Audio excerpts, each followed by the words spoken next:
Hey guys, good morning from Bali.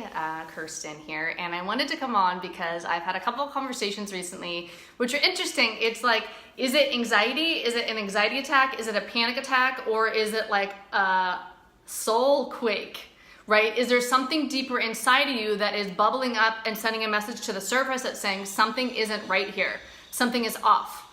And so I know it is maybe confrontational to even have this conversation, because we tend to, when we have the diagnosis, we tend to be very defensive of it. We get attached to these diagnoses. I have anxiety, I have an anxiety disorder, and not to take away from that. But what I have found in the people that I've worked with, I've been helping people overcome anxiety and anxiety attacks since 2012.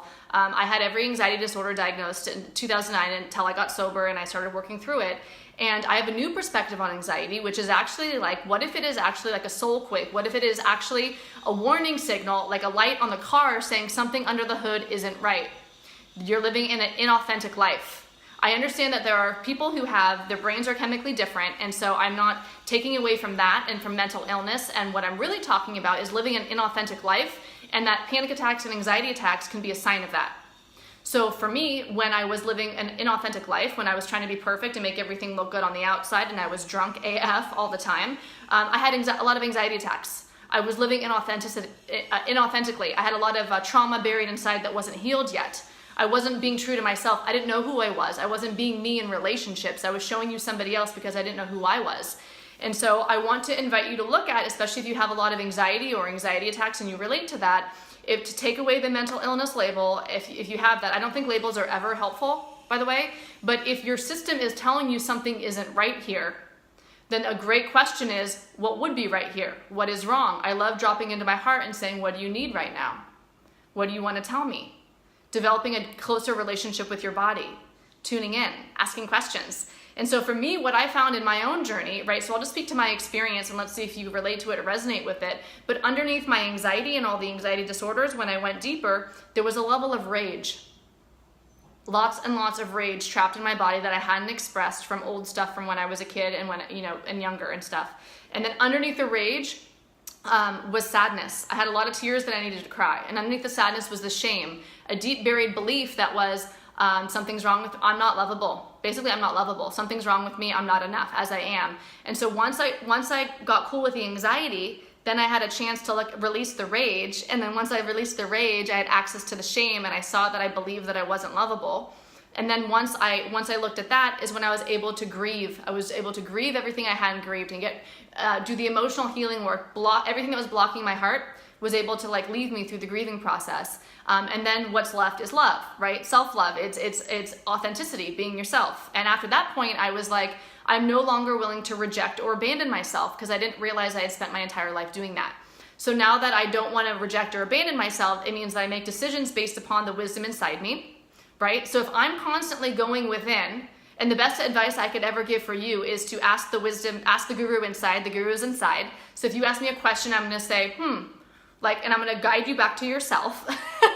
Because the best thing I can do for anyone is to guide them to the wisdom that's already inside them. The wisdom is inside, the guru is inside, right? My best answers, I can ask questions, and if then I'm going to be full of doubt and confused because I'm giving all my power away. And I think it's great to have mentors and guides and coaches and all that. And I do believe in that, and I invest in myself, and I do have a mentor, and I do ask people for advice. But ultimately, everything I get from the outside, and I do seek professionals for outside stuff, but I bring it through the guru inside.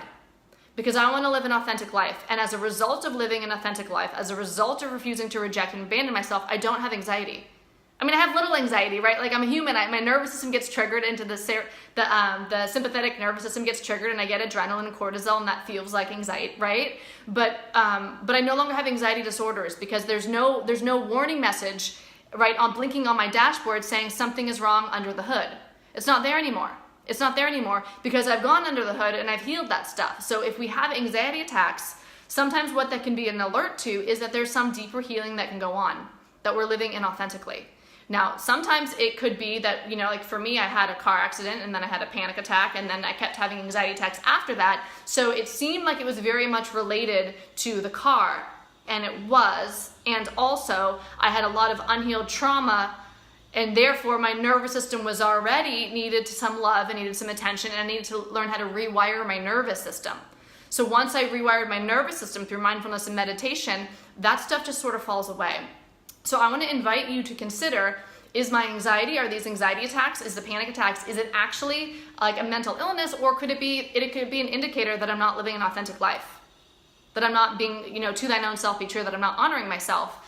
And so if you're in the middle of something really intense right now, I feel for you and I relate, and I've gone through a couple of dark nights of the souls where I felt lost and confused and nothing made sense anymore. All these emotions were coming up and I was questioning the meaning of life. And if that's where you're at, look up my Dark Night of the Soul video. It's on my page. Because it's the spiritual journey to me is a breakdown. Like I didn't consciously know that when I was going on it, but the spiritual journey is a breakdown. It's a breaking down of everything that's not us. The evolution of our soul is to get back to who we actually are, which is to remove the conditioning, to remove the beliefs that aren't true, right? And we feel our way through it.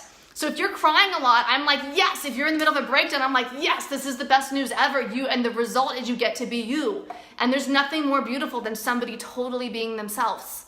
Not giving zero fucks about what anybody else thinks, wanting to love the brother and the sister and the other people in the community, right? But caring more about your energy than about what other people think. Like that is a wonderful, wonderful, beautiful way to live. Caring more about your energy, and as a result of that, you're going to care about other people's energy too. But putting yourself first, loving thyself first. And so to me, the anxiety is a warning signal that something might be off under the hood, and that you might want to take a deeper dive at some healing. And that I know that there's a time and a place for medication, and I was on meds when I had a lot of anxiety disorders, but that was a band-aid. It wasn't a solution. It didn't get me well. What got me well was learning to love myself, learning to allow my feelings, learning to go into my feelings. So when I get hit with overwhelm, instead of staying in my head, becoming curious to the sensations in my body. It's that simple, guys. Becoming curious to the sensations in my body, which means I'm feeling, which means I'm allowing my feelings, which means I'm getting free. I'm allowing the emotions and the energy to release. So I hope that perspective on anxiety, you found it useful. Give me a little heart if you're there and you think this is great. If you want to see my Dark Night of the Soul video, just message me and I'll send it to you, or you can find it on my page. And I hope you're having a beautiful, beautiful day. And we can get free. We can totally rewire the brain. My brain's been totally rewired, and I've been helping people do this since 2012. So you can get free too. You can get free. All right, bye guys.